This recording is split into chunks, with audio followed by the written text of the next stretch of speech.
Christian, t'en penses quoi finalement à la fin? Est-ce que c'est obligé que ce soit la pharmacie, le duo pharmacie-industrie qui gagne? Non, c'est pas obligé. Moi, je suis très content hein, d'entendre Olivier et voir les avancées de Normel sur cette question, parce qu'on est déjà sur l'après, ce qui est vachement intéressant quand même, hein, et ce qui D'accord. rejoint l'optimisme qu'on peut avoir. Hein. On est sur l'après, on est sur la préparation de comment ça va se passer ici chez nous. Est-ce que c'est les big pharma? Est-ce que c'est les gros qui gagnent à chaque fois? Je crois que la clé, Olivier, tu l'as dit, il faut être capable de faire un gros groupe de pression, il faut fédérer, il faut montrer qu'on a des muscles pour aller discuter le bout de gras sur, eh bien, tu l'as dit, hein, sur l'autoproduction, sur l'autorisation des clubs, sur etc., etc.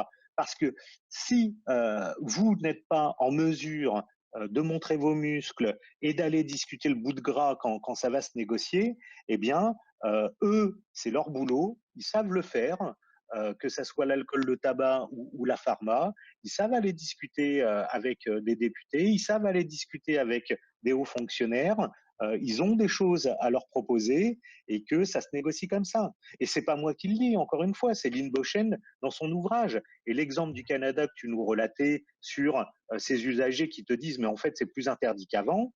Le titre de son ouvrage, c'est légalisation du cannabis au Canada ou la prohibition 2.0. Donc en fait, on a légalisé, mais en fait c'est beaucoup plus dur qu'avant et c'est les pharmacies qui ont gagné quoi. Donc voilà, ça c'est le modèle aussi à pas faire, hein, enfin me semble-t-il. Après, ça rejoint une des questions de Lorraine sur alors ça rejoint deux questions en fait que nous pose que me pose Lorraine. Alors effectivement, Emmanuel Auriol nous propose des choses, mais on va voir que de toute façon, les pouvoirs publics vont négocier avec les acteurs. C'est le premier point soulevé par Olivier, mais que les acteurs vont aussi savoir amadouer les pouvoirs publics en leur faisant miroiter des objectifs. Alors, les objectifs, c'est lesquels? Il y en a plusieurs, hein, des objectifs économiques qui découleraient des modèles. Est-ce qu'on cherche à maximiser les profits pour les financiers? Est-ce qu'on cherche à minimiser le coût social du cannabis et des autres drogues? Est-ce qu'on cherche à maximiser les recettes fiscales? Est-ce qu'on cherche le maximum d'emplois? Est-ce qu'on cherche à faire de la décentralisation et laisser les gens s'organiser au niveau local avec les politiques, etc., etc. Mais du coup, tout ça, effectivement, il faut le réfléchir, il faut le poser sur la table parce que les modèles sont complètement différents. Et on voit bien qu'un modèle de maximisation du profit, eh bien, ça va être le Bill Alcolo, la Big Tobacco ou la Big Pharma qui va gagner. Et que là, eh bien, je vous dis, je suis en train de relire, j'ai fini de relire une note pour un groupe de pensée ultra-libéral, c'est autorisation de la publicité, c'est innovation produit à tout va, parce que les produits, tu pourrais aussi nous en discuter, nous en parler, Olivier. Est-ce qu'on fait des bonbons? Est-ce qu'on fait des jus? Est-ce qu'on fait des trucs comme ça un peu ah ben, voilà, tout ça, ça va participer du modèle qu'on va vouloir mettre en place. Je m'arrête ici. Sur les SHS, c'est marrant parce que Fabrice m'a posé la même question avec d'autres hier soir dans un autre cadre. Ouais, je suis d'accord avec toi. Les SHS, c'est les grands absents de la discussion. Hein. Alors, pas tout à fait. Et là, je plaide un peu pour ma paroisse d'économiste. Hein. La London School avait fait un gros rapport avec 5 prix Nobel d'économie signataires sur la fin de la guerre à la drogue. Bon, je pense que ça a eu son impact principalement dans le monde anglo-saxon, mais plus près de nous, outre mes petits travaux qui ont finalement peu d'importance, vous voyez bien que le Conseil d'analyse économique a repris la main sur la légalisation du cannabis. Donc, Emmanuel Auriol, Pierre-Yves Joffard, des économistes assez d'un gros calibre dans une institution proche de Matignon. Quel effet ça a eu? Peut-être une commission parlementaire. En tout cas, les oui-dire que j'ai entendu, c'est qu'ils sont un petit peu fait taper sur les doigts quand même, hein, le CAE. Donc bon, mais effectivement, les SHS. Alors, il y a une défiance française hein, sur les sociologues, sur voilà. Bon, du coup, c'est quelque chose de plus profond, je pense, hein, que uniquement l'aspect drogue. C'est gauchiste de SHS ou quelque chose comme ça. Bon. Sur la première question de Lorraine, quel est le point de rupture? Comment on bascule finalement? Qu'est-ce qui enclenche le changement législatif? J'ai pas d'idée, hein. C'est des phénomènes multifactoriels, complexes à mon sens. Je pense que le marché, comme je l'ai plaidé aujourd'hui, hein, il contribue beaucoup en rassurant peut-être le politique. Rassure-toi, ce n'est pas dangereux, ils peuvent consommer, on peut faire du business, on peut avancer sur ces questions, mais ça ne suffit peut-être pas. La question, elle est peut-être plutôt comment on détricote des conventions internationales, parce que c'est aussi ça le problème. Moi, j'étais un peu pro-bolivien à dire non, mais les conventions internationales, moi, je m'assois dessus, enfin, je m'en fiche, quoi. Et vite fait, on m'a rappelé à l'ordre, à juste titre, hein, en disant non, on peut pas s'asseoir sur les conventions internationales parce qu'il y en a d'excellentes. Et du coup, voilà, comme il y a d'excellentes conventions internationales, mais du coup, voilà, je botte en touche, en reposant la question à l'envers. C'est comment on détricote des mauvaises conventions. Et je comprends pas qu'on arrive à vite les faire et une fois qu'elles sont faites, donc c'est plutôt ta part, ça, Lorraine. Hein, c'est pas la mienne.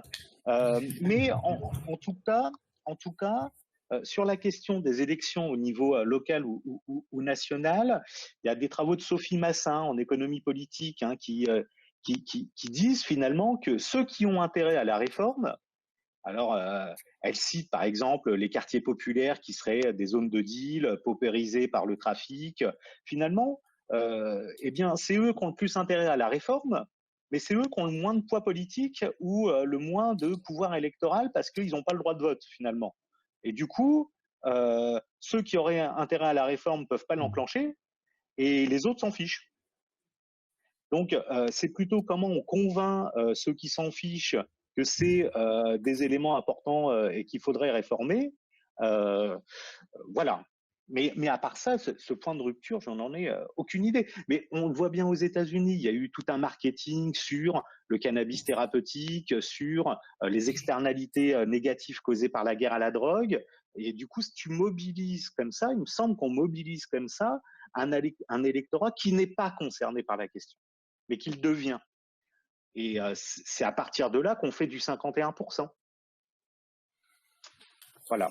Merci Christian pour ces éléments. Je vais tout de suite donner la parole à Jean-Pierre parce qu'il doit partir après. Et après, je redistribuerai le circuit de parole. Oui, donc je vais, comme effectivement je dois partir, ça va en plus rassurer. Fort. Comme effectivement je dois partir, ça va en plus rassurer les autres qui ont beaucoup de réactions. Je vais être de fait très bref. Je voulais d'abord vous remercier tous les trois parce que je trouve que c'est vraiment, voilà, c'est ce qu'on attendait, hein, ouais. Et c'est pas langue de bois. Je remercie Lorraine de la finesse en analyse et c'est vrai que je remercie Olivier Normel d'avoir pris le risque de dire concrètement qu'est-ce qu'on peut faire en calibrant un certain nombre d'actions. Et moi personnellement, je pense que c'est ça dont on a besoin. On le voit dans le débat sur la Covid. On dit aux gens, il ne faudra pas faire trop des fêtes, mais personne ne prend le risque de dire qu'il faudra les faire comme ça.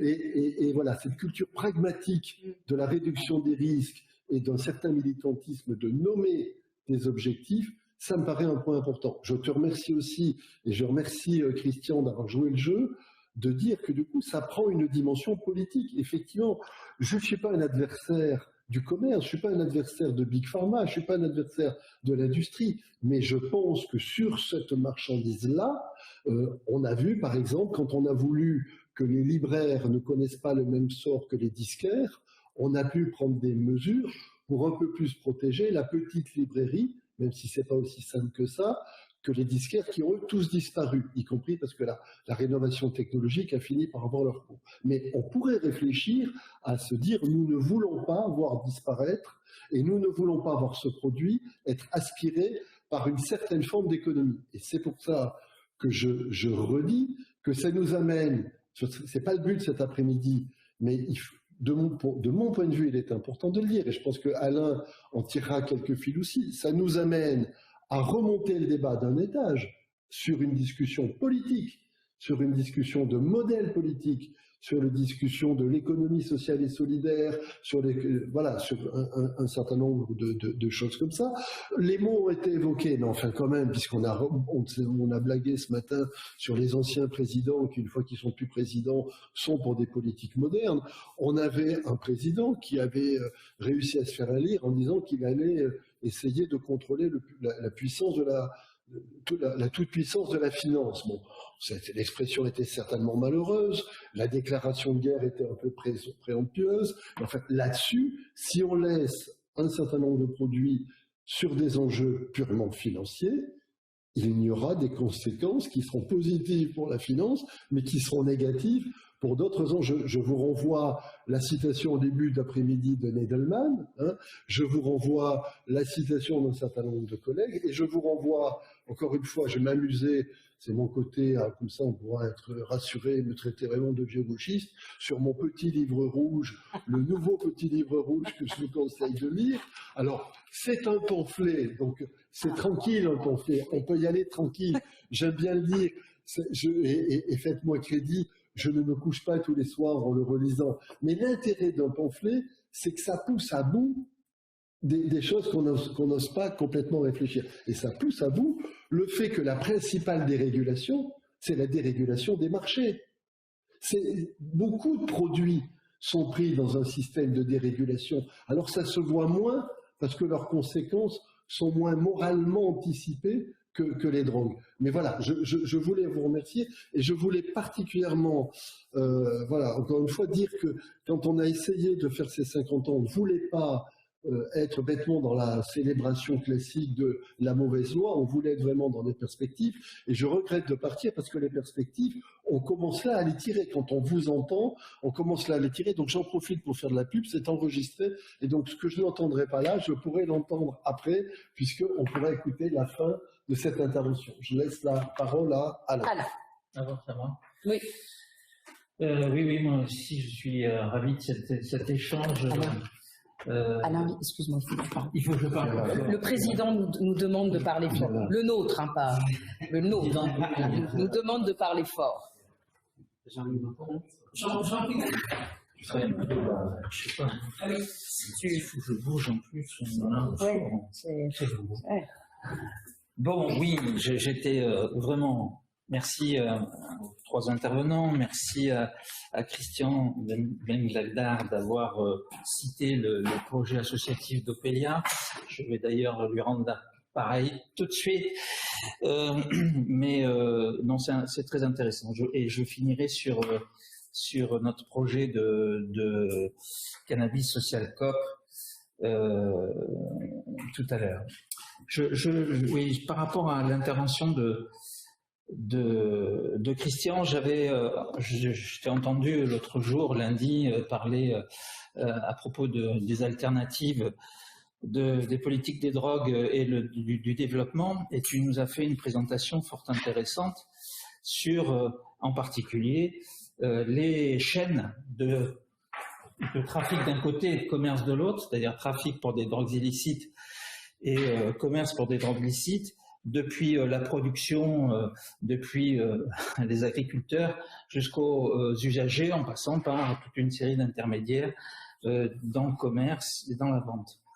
Et tu expliquais très bien, preuve à l'appui, que en fait les chaînes étaient assez identiques et que ceux qui s'enrichissaient, c'était des intermédiaires, enfin c'était les intermédiaires qui créaient le coût, en fait, et la multiplication des coûts pour arriver au bout à une cherté très importante par rapport à ce que c'était au point de départ, au moment de la production. Et donc tout ça est fort intéressant, mais tu disais finalement, ce qu'on peut conclure de ça, c'est que les inégalités ont de beaux jours devant elles. Je crois que c'était un peu ça.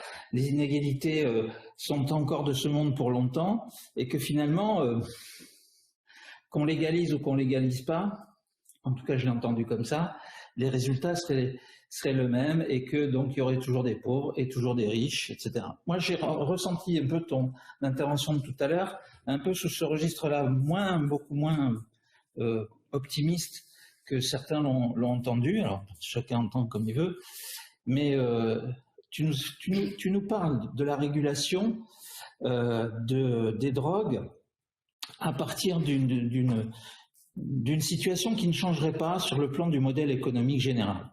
Donc, c'est-à-dire dans une société néolibérale avec une société capitaliste, inébranlable, inébranlée, et donc effectivement qui tire des profits pour certains et qui en appauvrit d'autres. Ce que moi je tire de ce constat, qui est certainement juste, c'est que une vraie régulation des drogues, ça va dépendre du système de régulation économique. Et que tant qu'il y a un système de régulation économique qui est celui qui n'existe quasiment pas d'ailleurs aujourd'hui et qui est celui qu'on connaît, tant qu'il n'y a pas de régulation de la croissance, tant qu'il n'y a pas une régulation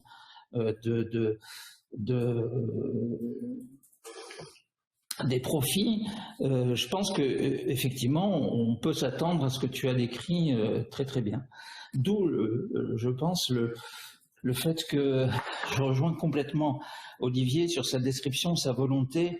C'est une volonté politique qui est derrière, c'est de commencer par l'absolue nécessité d'une diversification et qu'il n'y ait pas ce monde unique, avec une voie unique, avec aucune possibilité alternative telle qu'elle est présentée aujourd'hui. Et là, juste une petite parenthèse, parce que je trouve qu'elle est très illustrative.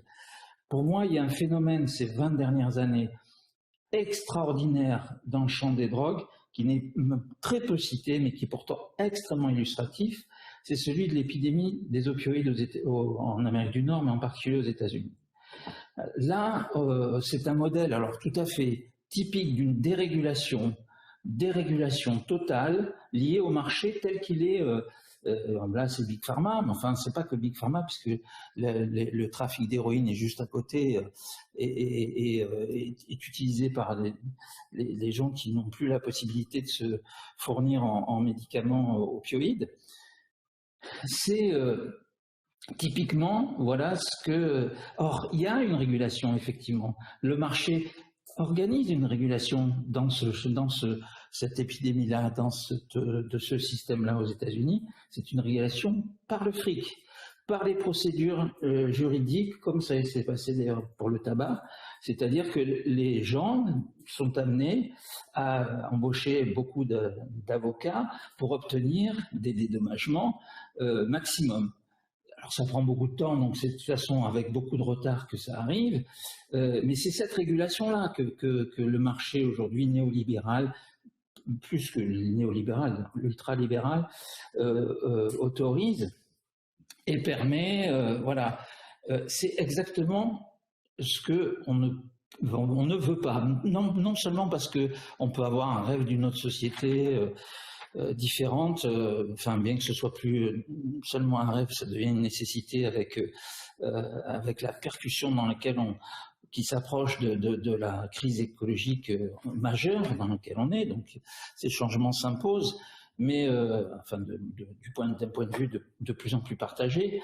Mais pas seulement pour ça, c'est aussi pour la santé des personnes. Enfin, c'est pour ce niveau qui est le nôtre entre êtres humains, là où on est, là où on vit, avec les gens qu'on vit.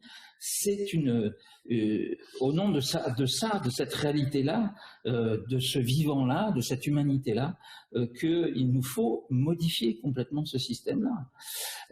Alors complètement, on sait bien qu'on ne va pas avec nos petits bras arriver à faire du chamboulto et à créer la révolution, bien évidemment.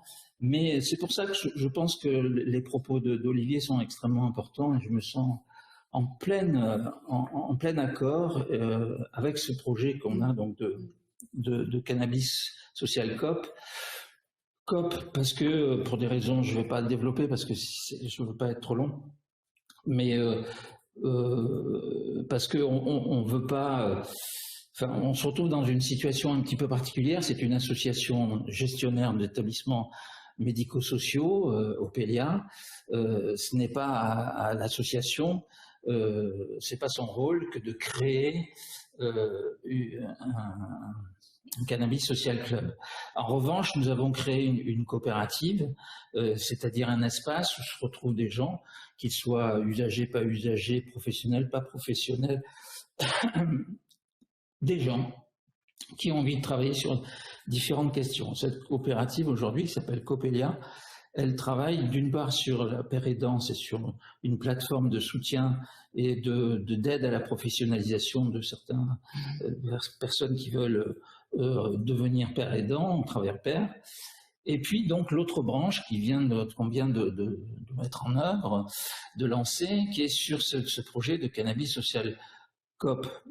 C'est en fait arriver à partager à partir de deux choses, à partir de l'usage et à partir du marché, en se posant la question, enfin en essayant de trouver des solutions pour sortir le problème des drogues, en repensant la question du marché et la question de l'usage. C'est faire barrage à la marchandisation, comme disait quelqu'un tout à l'heure. C'est aussi combattre la déchéance de citoyenneté des gens, c'est-à-dire de créer un lieu où la coopération entre des personnes permet de réfléchir et de mettre en œuvre des systèmes qui vont nous permettre de mieux contrôler collectivement ce produit, son usage et son économie. Ce produit, c'est le cannabis, pardon. Donc, je pense que c'est quelque chose qu'il faut absolument développer de manière concrète.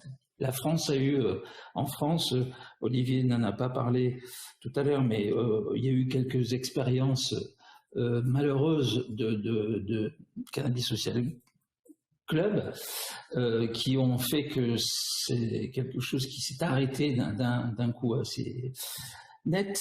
Je pense qu'il faut en tout cas, c'est notre responsabilité, c'est ce qu'on dit. C'est ce qu'on se dit, c'est de notre responsabilité de retrouver, de contourner des difficultés et de relancer la mécanique.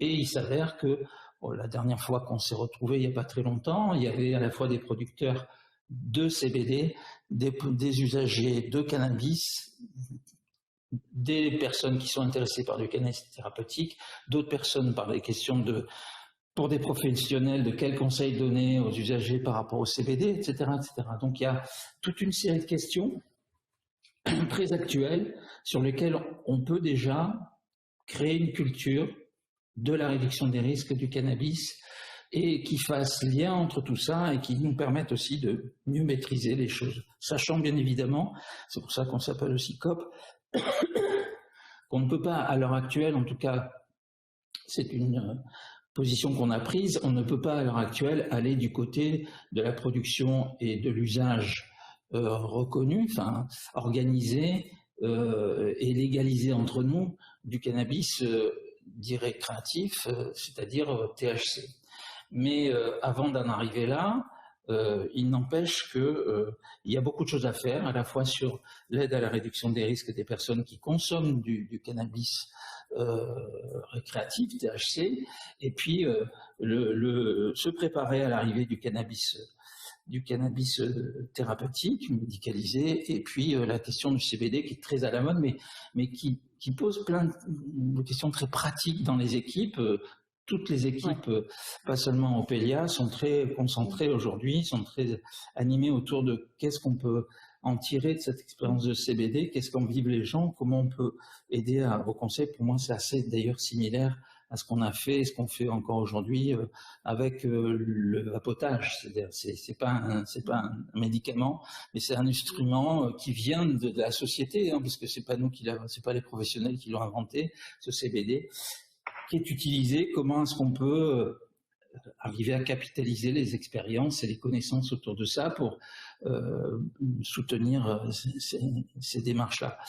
Alors, je vais lancer d'ailleurs un appel parce que ça attire beaucoup d'intérêt ce projet, et à la fois il faut qu'il y ait beaucoup d'énergie pour pouvoir surmonter des difficultés, puis créer cet espace en propre. Il faut l'organiser, il faut le soutenir, il faut aussi pouvoir garder des liens assez proches entre les uns et les autres. Je remercie d'ailleurs Normal France qui nous suit depuis presque le début, enfin, depuis quelques mois là-dessus, qui nous aide beaucoup. Voilà, donc ce projet-là, c'est une manière de répondre très concrètement à l'enjeu qui est celui d'apporter de la diversité dans une préfiguration, certes modeste, mais une préfiguration du futur modèle économique et de production du cannabis lorsqu'il sera légalisé. Ça ne manquera pas d'arriver, y compris en France, un jour ou l'autre. Voilà.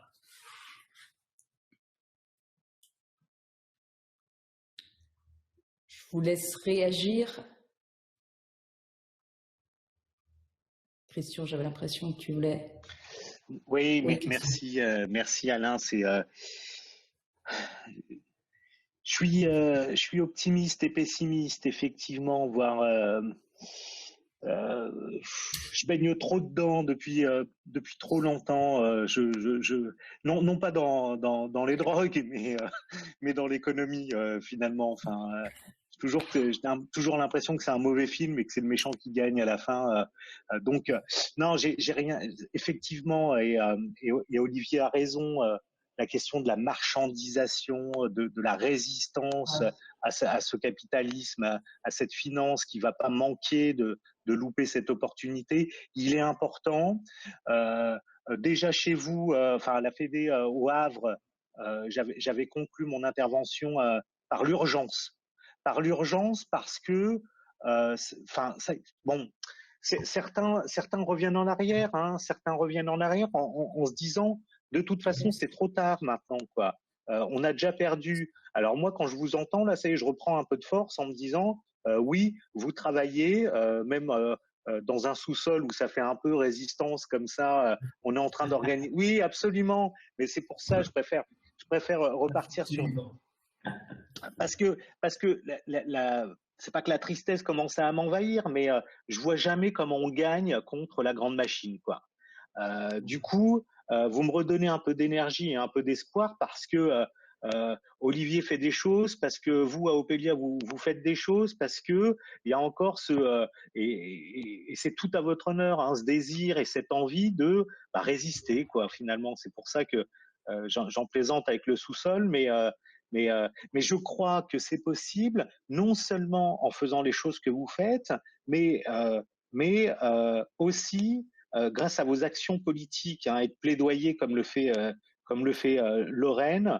Il faut aller sur les terres des lobbies, et les terres des lobbies, c'est le Sénat et l'Assemblée principalement, et il faut être présent là, parce que de ma petite expérience, hein, à chaque fois que je suis auditionné pour l'alcool, pour la santé publique, pour le tabac, pour les drogues, je vois la méconnaissance que nos députés ont de ces problématiques-là, et deux, souvent je me suis retrouvé à sortir des bureaux où j'étais auditionné et à voir des gens mieux habillés que moi, étant mieux rasés que moi, et en fait, c'est les lobbies, quoi. C'est les pouvoirs économiques qui passent derrière nous. Et même si, Olivier, je fais bien mes PowerPoint parce que j'en fais beaucoup, je te rassure, je t'assure, leur présentation est 15 fois plus léchée que la mienne. Et ils interviennent à 5 voix. Et ils ont des arguments que nous, on n'a pas. Et du coup, quand je vous dis d'aller défendre le bout de gras, il va falloir aller défendre le bout de gras sur la législation et les réglementations qui vont s'opérer. Ça va se jouer au nombre de pieds autorisés en autoculture, hein. Ça va être 6, ça va être 7, ça va être 10, voilà. Mais non, mais c'est ça. Il faut pas s'ancrer des choses parce que et quand vous allez y aller, il va falloir dire nous on veut 30 pour l'autoculture parce que eux ils vont baisser à 0. Si vous avez pas, voilà, c'est comme ça qu'il va falloir aller négocier le bout de gras parce qu'ils sont plus forts que nous, quoi. Mais encore une fois, bravo. Olivier, je crois que tu dois nous laisser. Je te laisse peut-être dire 2 mots avant que tu peut-être recherches un rasoir pour te raser de très près et donc monter au combat. Non, mais effectivement, il faut défendre le bout de gras férocement, et pour ça, il faut être nombreux. Et plus on aura des structures plus on aura des groupements qui auront un message cohérent et qu'on sera unis, à la fois les acteurs de santé, les acteurs économiques, enfin tous les acteurs qui ont à prendre place dans ce débat, il faut les inviter à prendre place et il faut qu'on construise ensemble effectivement un discours pour les assemblées. Effectivement, c'est là que ça joue au Parlement, au Sénat. On est en train, chez Normal France, de préparer une page sur notre site web qui va amener, on va envoyer des newsletters régulières aux députés pour les amener à se positionner sur la régulation et on affichera leur position donc en les amenant à essayer d'être de plus en plus en faveur d'une régulation. Et puis effectivement, on participe aussi à la note d'information, on va être auditionné courant décembre. D'ailleurs, je tiens à dire que pour la note d'information, effectivement, ils ont élargi le champ et par exemple, ils ont auditionné des sociologues et ils ont auditionné plus largement que les sciences dures. Donc ça, c'était quand même une initiative intéressante. Je vais juste prendre quelques minutes peut-être pour répondre aux questions que j'ai vues qui étaient passées. Notamment, il y avait pas mal de questions sur la réglementation du CBD. Donc, comme vous avez pu l'entendre, il y a un arrêté de la Cour européenne qui est tombé et qui a donné raison finalement à tous ces acteurs des boutiques CBD en autorisant finalement, enfin c'est pas autorisé, il n'y a pas de loi sur le commerce du CBD, mais en tout cas c'est pas interdit et c'est confirmé par la législation européenne. Donc a priori en droit positif tout ce qui n'est pas interdit est autorisé. Donc maintenant les boutiques n'ont plus lieu de fermer et ces boutiques vont rester en place parce que sinon c'est débouté au niveau européen. Donc, il n'y a pas de raison aujourd'hui que les préfets ou les procureurs inquiètent les boutiques de CBD qui ont obtenu gain de cause, puisque de toute façon, le CBD, c'est effectivement comme une clémentine ou une brosse à dents. Il n'y a pas de THC dedans, donc il n'y a pas de risque d'addiction. Et après, effectivement, bon, il y a toujours des risques quand on fume, mais effectivement, c'est un produit, le CBD, qui pourrait être tout à fait, qui doit être libéralisé parce qu'il n'y a aucune raison de ne pas le libéraliser. Donc voilà, donc on reste dans une zone grise, mais maintenant on est quand même un peu moins gris parce que on est plus blanc, parce que on sait que ces boutiques vont rester ouvertes. Qu'est-ce qu'il y avait d'autre comme question? J'avais comment éviter l'injustice de sanctions liées à l'insécurité routière pour des traces résiduelles restant plusieurs jours dans l'organisme et dans la salive. Donc ça, c'est effectivement les tests sur la route ne sont pas des tests pour éliminer des conducteurs dangereux, mais bien une chasse aux sorcières des usagers de cannabis, toujours dans cette volonté d'éradiquer le cannabis. Donc la seule manière c'est d'arrêter les tests sanguins parce que pour la bonne et simple raison qu'il n'y a aucune corrélation entre les taux, les concentrations mesurées dans les prises de sang et l'incapacité de conduire un véhicule. Donc, il n'y a aucun sens, ça ne fait pas du tout sens de mesurer ça. Alors, on pourrait éventuellement faire des tests psychométriques pour vérifier que la personne a bien ses réflexes, qui a d'autres limites en termes de personnes âgées, arthrose, voilà, ce qui a d'autres limites. Mais on n'a pas de solution idéale. La meilleure solution pour Normal France, pour la route, c'est les tests psychométriques. Et on a quand même l'idée aussi sous-jacente que le cannabis est peut-être 100 fois moins dangereux que l'alcool sur la route et que peut-être il n'y a même pas besoin de légiférer sur le cannabis sur la route, ce qui simplifierait pour les usagers médicaux qui pourraient arriver, qui ne seraient pas inquiétés, puisqu'on ne comprend pas bien comment, s'il utilise du cannabis à visée médicale, il a le droit de conduire, on va juste lui déconseiller avec un petit triangle rouge, alors que si c'est du cannabis qui n'est pas utilisé à usage médical, il va prendre 6 points et 6 mois de suspension de permis, etc. etc. On connaît tous les... Donc voilà, les tests psychométriques ou pas de législation parce que au pire, on estime à 50 morts par an qui seraient potentiellement imputables au cannabis seul, ce qui représente pas un enjeu de santé publique véritable en fait. Il faut qu'il y ait plus de morts pour que ce soit un enjeu de santé publique. C'est un peu cynique ce que je dis, mais la santé publique c'est ça prend en compte le coût et le bénéfice. Et si le bénéfice n'est pas assez important et qu'on est obligé de dépenser des tas d'argent pour ça, parce que la répression du cannabis, c'est 1 milliard d'euros par an, alors que le coût social du cannabis, c'est 200 millions. Et là aussi, je fais une petite aparté, le coût social de l'alcool, c'est 45 milliards, c'est ça? C'est ça, à peu près. C'est aussi 120 milliards. Coût social. Ah oui, les derniers chiffres, c'est 120 milliards et 118 pour le tabac. Donc on est 120 milliards alors qu'on est presque à 120 millions pour le cannabis. Donc l'alcool entraîne 1000 fois plus, en tout cas entre 100 et 1000 fois plus de conséquences sociales. Bien sûr, il y a moins de consommateurs de cannabis que d'alcool, mais si on multiplie par 5 pour arriver au même résultat, on sera toujours nettement inférieur, environ 20 à 100 fois inférieur au coût social de l'alcool. Donc voilà. Et qu'est-ce qu'on avait d'autre comme question? Alors, il y a une question, mais qui est sans doute un exercice de prospective, puisqu'effectivement, face à cet arrêté, et du coup, est-ce que ça va modifier, en tout cas permettre, enfin, même si c'était pas vraiment interdit, mais permettre quand même dans la réalité autour des questions de CBD, se pose la question de comment ça peut justement bouger encore les lignes sur la loi concernant le cannabis THC, qui est aujourd'hui donc prohibé. Donc ça, c'est un exercice de prospective, on ne peut pas tout à fait le dire, mais certainement qu'il va y avoir des répercussions avec cette présence du CBD et des acteurs autour de ça. Oui, bah, effectivement, d'autant que je vois qu'il y avait une question, comment est appliqué concernant le CBD dans le cadre de comment la loi a été appliquée concernant le CBD dans le cadre de l'amende forfaitaire. Effectivement, ça pose un problème pour les forces de police qui aujourd'hui doivent avoir des tests pour tester les produits et savoir si c'est des produits THC ou des produits CBD.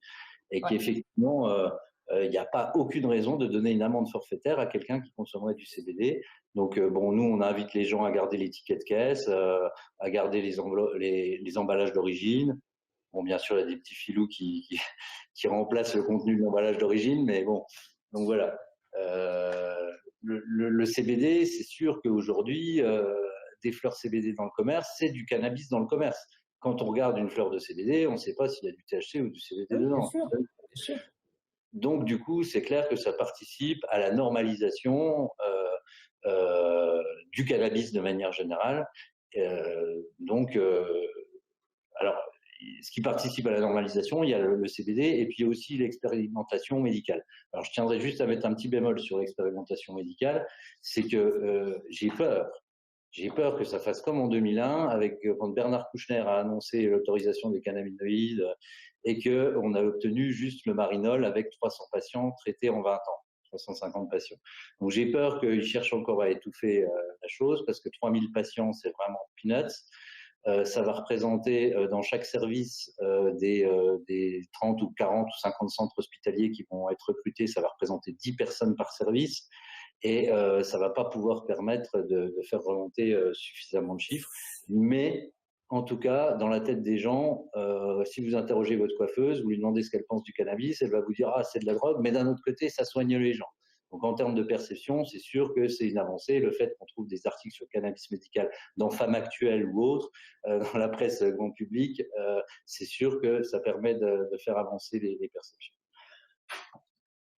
Eh ben, je vous remercie. En tout cas, moi, je vais devoir vous quitter. Merci beaucoup. Merci beaucoup, Olivier. Merci beaucoup, Olivier. Ouais, je serais bien resté plus longtemps, mais le travail on va aussi. Merci, Olivier. On va aussi conclure en te remerciant. Lorraine, un dernier mot? Oui, non, pour vous remercier, pour dire que ça va complètement dans le sens aussi de ce que la Fédération diagnostique et promeut sur la question des inégalités, de la machine à inégalités que peut être le néolibéralisme si on le laisse faire et si on ne met pas de garde-fou. Donc évidemment, valoriser les éléments comme Coppelia ou d'autres types de choses qui vont dans le même sens de nos adhérents. C'est aussi valoriser une version et une analyse de la santé publique et une analyse de la société qui correspond complètement à celle qui est portée par la Fédération Addiction. Et évidemment, ne pas les lâcher et aller continuer à rivaliser avec les lobbies au sein des lieux de pouvoir, bien sûr. Alors évidemment, je ne peux pas garantir qu'on remette en cause et qu'on redétricote les conventions internationales tout de suite, mais ça, ce serait quand même très surprenant. Mais on ne les lâche pas, c'est certain. Voilà, vous remercie beaucoup pour cette. Merci beaucoup, Lorraine. Simplement pour dire qu'il y a un certain nombre de questions qu'on n'a en effet pas pu traiter. On en est bien désolé, et notamment la question de l'espace de régulation sur Internet. Voilà, alors ça reste aussi une question entière, qui commence à être traitée, mais dont les débuts de solution ne sont pas tout à fait là. Peut-être ce que je proposerais à Monsieur le Directeur Général, mon cher Alain, peut-être c'est qu'on prévoit un acte 2, je ne sais pas, quelque chose autour de néolibéralisme, revendications libertaires, marché régulé, enfin quelque chose peut-être comme ça. Mais en tout cas, bon, il y a matière à prolonger ces échanges-là. Je te laisse peut-être, alors simplement pour vous dire, excusez-moi, puisque j'ai un prompteur, je suis professionnel maintenant de la communication, et donc on m'annonce que nous étions environ 140, 150 à avoir suivi ce webinaire toute la journée. Voilà, Alain, je te laisse conclure. Oui, super. Non, c'est vrai, c'est plutôt bien quand même, non? Bon, en tout cas, moi, je suis assez satisfait de ce qui a été cette journée, de ce vers quoi elle va déboucher. Effectivement, il y aura des suites, et en particulier, je pense d'abord qu'il faut qu'on puisse régler qu'on puisse avancer sur un certain nombre de questions très concrètes, pour pouvoir aller au-delà de certaines visions théoriques et conceptuelles des choses. Je dis ça parce que hier j'ai vu un patient au centre Kéros qui allait sortir du centre Kéros et qui m'expliquait que il n'est pas venu d'ailleurs pour des drogues illicites. Il avait un problème avec des benzodiazépines, de l'alcool, mais il est jeune, et il a eu un accident assez sérieux, et depuis il a un mal de dos qui est récurrent, qui est chronique et qui ne trouve aucune solution. Donc on a essayé avec lui de l'aider à trouver un opioïde justement qui aurait pu calmer sa douleur. Ça n'a pas marché. On l'a accompagné dans une utilisation du CBD à haute dose, mais ça n'a pas marché non plus. Et il en revenait à sa seule conclusion, c'est que seul le cannabis THC lui permettait d'avoir moins mal, de ne plus avoir mal même du tout. Donc, tout en prenant assez peu d'ailleurs, un joint le soir lui suffisait. Et donc, il m'a demandé, avant de sortir, si je pouvais lui faire une attestation comme quoi il avait le droit, sur le plan médical, de recourir au cannabis THC. Évidemment, nous n'avons pas ce droit-là aujourd'hui. Enfin, je peux faire une attestation, hein, ça ne va pas beaucoup l'aider. Et donc, on a discuté, on a commencé à chercher des solutions. Je ne vous en parle pas parce que là, c'est quand même devant la caméra, c'est un peu gênant. Mais on a essayé de réfléchir à des premières réponses avec aussi l'équipe qui le connaît et qui va le rencontrer à sa sortie. Mais voilà, c'est ça le concret, c'est ça. Comment est-ce qu'on peut résoudre ces questions-là? Des questions qu'on n'imaginait pas il y a encore 5 ans, auxquelles on pourrait être confronté. Hein. Mais ça montre l'évolution des choses, ça montre aussi l'évolution des pratiques des professionnels, des pratiques des usagers aussi, et que donc on est vraiment dans une problématique partagée où il faut ensemble rechercher ces solutions qui sont celles, là en l'occurrence très clairement du fournisseur possible, de la protection, de la réduction des risques. Et là, c'est des risques juridiques qui l'inquiétaient parce qu'il ne voulait pas perdre son boulot. Et voilà, c'est ces questions-là qu'il faut qu'on prenne en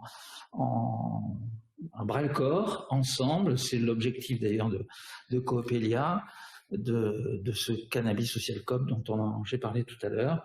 Voilà, donc il y aura sans aucun doute des suites, et des suites qu'on ne maîtrise pas forcément, mais qui renvoient à la fois à la question des modèles dont on a parlé, mais aussi des pratiques au quotidien des uns et des autres.